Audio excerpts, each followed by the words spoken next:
ابو جعفر محمد بن عثمان بن سعید عمری امام زمانہ علیہ السلام کی طرف سے غیبت صغریٰ میں مقرر کیے جانے والے 4 سفیروں میں سے دوسرے سفیر ہیں۔ انہوں نے ابتدا میں امام حسن عسکری علیہ السلام کے وکیل کی حیثیت سے اور بعد میں آپ کے سفیر کے طور پر 40 سال تک کام کیا تھا۔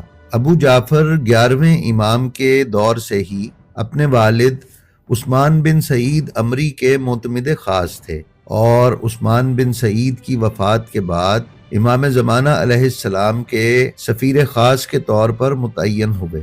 شیخ طوسی کی روایت کے مطابق سفیر اول کا انتقال ہوا تو ابو جعفر نے میت کے مراسم ادا کیے، انہیں غسل دیا اور تکفین و تدفین کا اہتمام کیا۔